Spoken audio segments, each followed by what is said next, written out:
ಎಲ್ಲರಿಗೂ ನಮಸ್ಕಾರ. ಎರಡು ಗಂಭೀರವಾದ ಪ್ರಬಂಧ ಮಂಡನೆಯಾದ ನಂತರದಲ್ಲಿ ಮನಸ್ಸನ್ನು ಹಗುರಗೊಳಿಸಿಕೊಳ್ಳುವ ವಿಷಯವನ್ನು ತಗೊಳ್ತಾ ಇದ್ದೇನೆ. ಮಗುಮನದ ರಸಋಷಿ. ಕೂಸು ಇದ್ದ ಮನೆಗೆ ಬೀಸಣಿಗೆ ಯಾತಾಕ, ಕೂಸು ಕಂದಯ್ಯ ಒಳವರಗ ಆಡಿದರ ಬೀಸಣಿಗೆ ಗಾಳಿ ಸುಳಿದಾವು. ಈ ಜನಪದ ತ್ರಿಪದಿಯನ್ನು ಮನೆಯ ಒಳಗೆ ಮಕ್ಕಳು ಮನೆಯ ವಾತಾವರಣವನ್ನು ಹಗುರಗೊಳಿಸ್ತವೆ ಅನ್ನೋ ರೀತಿಯಲ್ಲಿ ಅರ್ಥೈಸ್ಕೊಳ್ತೇವೆ. ನನಗನ್ನಿಸೋದು ದೊಡ್ಡವರು ಕೂಡ ಮಗುಮನಕ್ಕೆ ಸೋತಾಗ, ಮಗು ಮನದವರಾದಾಗ ದೇಹ ಎನ್ನುವಂತಹ ಮನಸ್ಸು ಮನೆ ತಂಪಾಗತ್ತೆ ಅನ್ನೋದನ್ನು ಇದು ಧ್ವನಿಸುತ್ತೆ ಅಂತ. ಅಂದರೆ ಮಕ್ಕಳ ಸಾಹಿತ್ಯ ಮಕ್ಕಳಿಗಾಗಷ್ಟೇ ಅಲ್ಲ, ಮಗು ಮನವನ್ನು ಕಾಯ್ದುಕೊಳ್ಬೇಕು ಅಂತ ಬಯಸುವಂತಹ ಎಲ್ಲರಿಗೂ ಮಕ್ಕಳ ಸಾಹಿತ್ಯ ಮುಖ್ಯ ಆಗುತ್ತೆ ಅಂತ ನಾನು ಭಾವಿಸ್ಕೊಳ್ತೇನೆ. ಕನ್ನಡದಲ್ಲಿ ಮಕ್ಕಳ ಸಾಹಿತ್ಯದ ಬೇರು ಜನಪದದಲ್ಲೇ ಇದೆ. ಅದು ಲಾಲಿ ಹಾಡುಗಳು, ಪ್ರಾಸಬದ್ಧವಾದಂತಹ ಆಟದ ಪದಗಳು, ಒಗಟು, ಕಥೆಗಳು. ಇದರಲ್ಲಿ ಶಿಶು ಸಾಹಿತ್ಯ ಅಥವಾ ಮಕ್ಕಳ ಸಾಹಿತ್ಯ ಅಂತ ಹೇಳಿ ಗುರುತಿಸೋದು ಮಕ್ಕಳ ಮನಸ್ಸನ್ನು ಅರಳಿಸಿ, ಕುತೂಹಲವನ್ನು ಕೆರಳಿಸಿ, ಕಲ್ಪನೆಯನ್ನು ರೂಪಿಸಿ, ಭಾವನೆಗಳನ್ನು ಪ್ರಚೋದಿಸಿ, ಆನಂದದಲ್ಲಿ ಮೀಯಿಸಿ ಅವರ ವ್ಯಕ್ತಿತ್ವವನ್ನು ರೂಪಿಸುವ ಬರವಣಿಗೆಯನ್ನು ಮಕ್ಕಳ ಸಾಹಿತ್ಯ ಅಂತ ಹೇಳಿ ಗುರುತಿಸ್ತೇವೆ. ಅಲ್ಲಿ ಮಕ್ಕಳಿಗೆ ನೋವು ನಲಿವು ತಿಳಿವುಗಳನ್ನು ಕೊಡುವಂತಹದ್ದು, ಮಕ್ಕಳ ಮಾನಸಿಕ, ಬೌದ್ಧಿಕ, ಸಾಮಾಜಿಕ, ಭಾಷಿಕ ಬೆಳವಣಿಗೆಗೆ ಸಹಾಯಕವಾಗುವಂತಹದ್ದು, ಕುತೂಹಲವನ್ನು ಕೆರಳಿಸುವಂತಹದ್ದು, ಕಲ್ಪನಾ ಲೋಕದ ಬಾಗಿಲು ತೆರೆಯುತ್ತಾ ನಿಧಾನವಾಗಿ ಆಲೋಚನೆಯ ಅಂಕುರಿಸ್ತಾ ವೈಚಾರಿಕ ಚಿಂತನೆಯ ಕಡೆಗೆ ಮಕ್ಕಳನ್ನು ನಡೆಸುವಂತಹ ಪ್ರಯತ್ನ ಮಕ್ಕಳ ಸಾಹಿತ್ಯದಲ್ಲಿ ಇರುತ್ತೆ.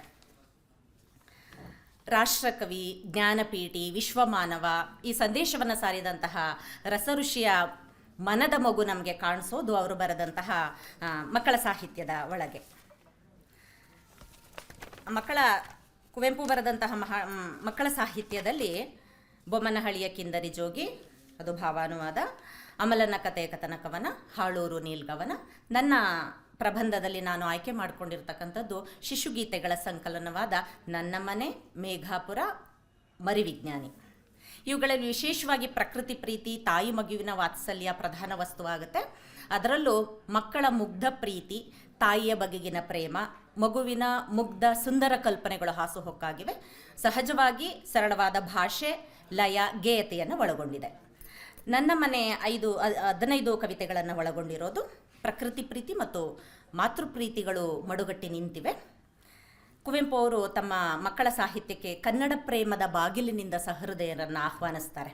ಕನ್ನಡ ಎನೆ ಕುಣಿದಾಡುವುದೆನ್ನದೆ ಕನ್ನಡ ಎನೆ ಕಿವಿ ನಿಮ್ಮಿರುವುದು, ಕಾಮನ ಬಿಲ್ಲನ್ನು ಕಾಣುವ ಕವಿಯಲು ತೆಕ್ಕನೆ ಮನೆ ಮೈ ಮರೆಯುವುದು. ಅದರ ಜೊತೆಗೆ ಕನ್ನಡ ತಾಯಿಯನ್ನು ಸೇವೆಯ ಮಾಡುವ ಕನಸನ್ನು ಕೂಡ ಮಕ್ಕಳಿಗೆ ಬಿತ್ತುತ್ತಾ ನಿಧಾನವಾಗಿ ಪ್ರಕೃತಿಯ ಕಡೆಗೆ ಮಕ್ಕಳನ್ನು ಕರೆದುಕೊಂಡು ಹೋಗ್ತಾರೆ. ಅಲ್ಲಿ ಮಗು ಹೇಳುತ್ತೆ, ಹಕ್ಕಿ ಹಕ್ಕಿ ಹಾರುವ ಹಕ್ಕಿ, ಬಾ ಬಾ ನನಗೆ ಹಾರಲು ಕಲಿಸು, ಹಾಡಲು ಕಲಿಸು ಅಂತ ಹೇಳಿ. ಕುವೆಂಪು ಅವರ ಮಕ್ಕಳ ಗೀತೆಗಳಲ್ಲಿ, ಶಿಶುಗೀತೆಗಳಲ್ಲಿ ಒಬ್ಬ ನಾಯಕರತ್ನ ಕೂಡ ಇರ್ತಾನಲ್ಲಿ, ಮೂರ್ತಿ ಅಂತ ಹೇಳಿ. ಅಲ್ಲಿ ಆಗಾಗ ಅದು ಅರ್ಧಚಂದ್ರ ಪದ್ಯದ ಕವನದಲ್ಲಾಗಿರ್ಬೋದು, ಮೂರ್ತಿಯ ಚಂದ್ರದಲ್ಲಾಗಿರ್ಬೋದು, ಚಂದ್ರನನ್ನು ನೋಡಿ ಆನಂದಿಸುವ, ಅದು ಚಂದ್ರ ನನಗಾಗಿಯೇ ಮತ್ತು ನನ್ನ ತಾಯಿಗಾಗಿಯೇ ಇದೆ ಅಂತ ಭಾವಿಸುವಂತಹ ಒಂದು ಕಲ್ಪನೆ ಬಹಳ ಸೊಗಸಾಗಿದೆ. ಅಲ್ಲಿ ಮಗು ಕೇಳುತ್ತೆ, ದೇವರ ಪೆಪ್ಪರಮೆಂಟೇನಮ್ಮ, ಗಗನದಲ್ಲಿ ಅಳೆಯುವ ಚಂದಿರನು, ಎಷ್ಟೇ ತಿಂದರೂ ಖರ್ಚೇ ಆಗದ ಬೆಳೆಯುವ ಪೆಪ್ಪರಮೆಂಟೇನಮ್ಮ ಅಂತ ಕೇಳ್ತಾ. ಅಂದರೆ ಇಲ್ಲಿ ಪೆಪ್ಪರ್ಮೆಂಟು ಒಂದು ಅನುಭವವೇದ್ಯವಾದಂತಹದ್ದು. ನಿಧಾನವಾಗಿ ಆ ಮಗು ಸೂರ್ಯನನ್ನು ಕರೆದುಕೊಂಡು ಬರ್ತೀನಿ ಅಂತ ಹೇಳಿದ್ರೆ ಆ ತಾಯಿ ಹೇಳ್ತಾಳೆ, ಕಂದ ಎನ್ನಯ ಸೂರ್ಯನು ನೀನಿರೆ ಜಗದಾ ಸೂರ್ಯನು ನನಗೇಕೆ. ಇಲ್ಲಿ ತಾಯಿ ಮತ್ತು ಮಗು ಅವರ ಪ್ರಪಂಚ ಎಷ್ಟು ಸುಂದರವಾಗಿರುತ್ತೆ ಮತ್ತು ಪರಸ್ಪರವಾಗಿರುತ್ತೆ ಅಂತ ಹೇಳಿ. ಮತ್ತು ಮಕ್ಕಳಿಗೆ ಪರಿಚಿತವಾದಂತಹ ಸಾಧನ ಸಾಮಗ್ರಿಗಳಲ್ಲೇ ಅವರು ಆ ಮಗುವಿನ ಕಲ್ಪನೆಯನ್ನು ಹಿಡಿದಿಡ್ತಾ ಹೋಗ್ತಾರೆ. ತಿಳಿ ಬೆಳದಿಂಗಳ ಸವಿನೊರೆ ಹಾಲೊಳು ತೇಲ್ವ ಚಿರೋಟಿಗಳೇ ನಮ್ಮ ಅಂತ ಕೇಳೋದಾಗಿರಬಹುದು. ಬೆಳ್ಳನೆ ಲಾಲಿ ಕುಲಾಲಿ ಮಿಠಾಯಿಯ ಬಾನಳು ಅರಡಿಹರೇ ನಮ್ಮ, ತೆಳ್ಳನೆ ಹಿಂಜಿದ ಬೂರುಗದರಳೆಯ ಬಿಸಿಲಿಗೆ ಕೆದರಿಹರೇ ನಮ್ಮ ಅಂತ ಕೇಳುವಂಥದ್ದಾಗಿರಬಹುದು. ಮುಂದೆ ಹಾಗೆ ಅವರ ಮೇಘಾಪುರದ ಮೊದಲನೇ ಪದ್ಯವನ್ನು ಓದುವಾಗ ಅನಿಸೋದು, ಧೂಳಾಟವಾಡುವುದ ಕಲಿಸೆನೆಗೆ ಕಂದ, ಬಾಳಲಿ ಬಂದಿಹೆ ಜಗದ ಮರುಳರಣದಿಂದ, ಬಳಲಿ ಬಂದಿಹೆ ಜಗದ ಮರುಳರಣದಿಂದ ಅಂತ ಹೇಳಿ ಅಲ್ಲಿ ಮಕ್ಕಳ ಪ್ರಪಂಚಕ್ಕೆ ಕವಿಯೇ ಪ್ರವೇಶಿಸ್ತಾ ಇದ್ದಾರೇನೋ ನಮ್ಮನ್ನು ಒಳಗೊಂಡು ಅಂತ ಅನಿಸುತ್ತೆ. ಆ ಸಂಕಲನದಲ್ಲಿ ವಿಶೇಷವಾಗಿ ಹಕ್ಕಿಗಳು, ನದಿಗಳು, ಮುಗಿಲಿನ ಜೊತೆಗಿನ ಮಕ್ಕಳ ಸಂಬಂಧವನ್ನು ಹೇಳ್ತಾ ಬರ್ತಾರೆ.